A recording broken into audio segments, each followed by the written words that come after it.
गौरव जी, ये आप जहाँ खड़े हैं वो कैसा आपके पीछे सा पानी दिख रहा है, थोड़ा इसके बारे में बताइए।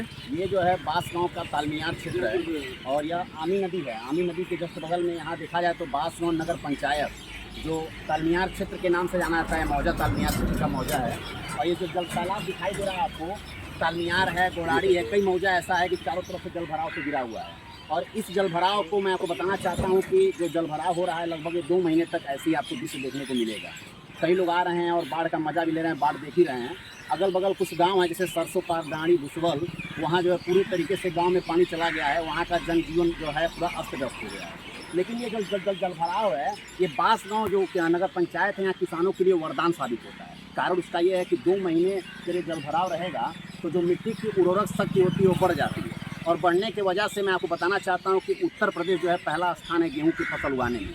तो उत्तर प्रदेश में गोरखपुर जिले में तालमियार क्षेत्र में है सबसे ज़्यादा गेहूं का उत्पादन होता है। मैं खुद किसान के घर से जो है बिलोंग करता हूं और उसी वजह से मैं बताना चाहता हूं कि यहाँ जो उर्वरक शक्ति इतनी अच्छी बढ़ जाती है मिट्टी की कि कम से कम हम लोग जो है 25 कुंटल एकड़ प्रति एकड़, 25 कुंटल से लेकर 22 कुंटल प्रति एकड़ जो है यहाँ हम लोग गेहूँ का उत्पादन करते हैं। कारण उसका है ये जल भराव है। कई जगहों से जो है नदियों से मिट्टी आ रही है यहाँ और इकट्ठा हो रही है। इसकी वजह से उर्वरक शक्ति बढ़ जा रही है। उर्वरक शक्ति बढ़ने की वजह से जो है उत्पादन शक्ति भी बढ़ जाती है, जिससे गेहूँ का फसल सबसे अधिक होता है। और मैं आपको यही बताना चाहता हूँ कि जो नगर पंचायत बांस गाँव जो आपका जो है दक्षिण साइड में गाँव स्थित है नगर पंचायत, इस गाँव के जितने लोग हैं सारे लोग जो है अधिकतर देखा जाए तो 75% लोग जो है कृषि पे आश्रित हैं।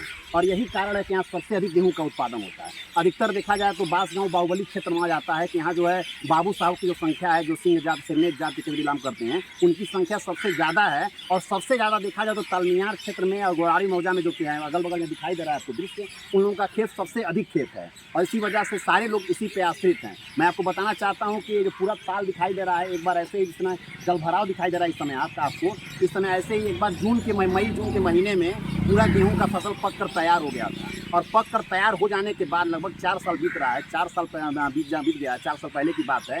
यहाँ जो है बहुत भीषण आप कह सकते हैं एक आपदा आई थी, प्राकृतिक आपदा उसे कह सकते हैं। आग के चपेट में पूरा ये तालमियार आ गया था और पूरी तरीके से गेहूं का फसल नष्ट हो गया था। तो आप बताइए, आप दृश्य को देख सकते हैं कि यही प्राकृतिक लीला है।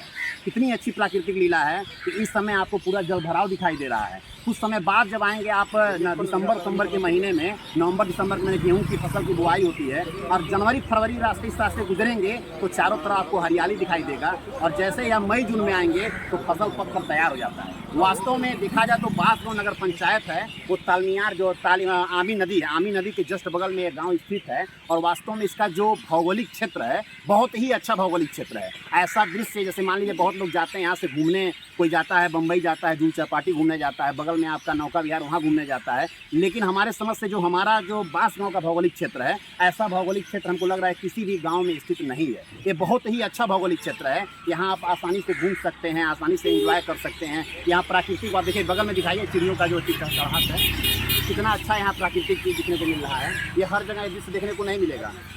काफ़ी अच्छा ये दृश्य आपको देखने को मिल रहा है। ये जल भराव देखिए, आप खुद देखिए किस तरीके से लग रहा है कि कोई समुद्र है। तो यही यहाँ का भौगोलिक स्थित है। और आप लोग भी अगर अगल बगल गांव वाले हैं तो ये दृश्य को आप देख सकते हैं आके। यहाँ कई लोग तो वैसे जनजीवन व्यस्त है यहाँ, लेकिन कुछ और जो देखना चाहते हैं बाढ़ का दृश्य वो आसानी से आके यहाँ देख सकते हैं। जैसे कि यहाँ जो पानी इतना ज़्यादा में इकट्ठा हुआ है, उसका स्रोत क्या है? इस पानी का स्रोत कहाँ से है? ये जो है बताया जाता है कि नेपाल जब पानी छोड़ता है तो सबसे पहले राप्ती नदी में आता है। और राप्ती नदी का ही जब पानी आता है, राप्ती नदी क्योंकि राप्ती नदी जब पानी जब आता है तो राप्ती नदी आदि नदी दोनों आपस में अटैच है, एक जगह मिलता है जाके। तो वही राप्ती नदी का पानी जो है यहाँ आके इकट्ठा हो गया। ये सारा पानी नेपाल से आया है, सारा पानी नेपाल से। ओके, ठीक है, धन्यवाद।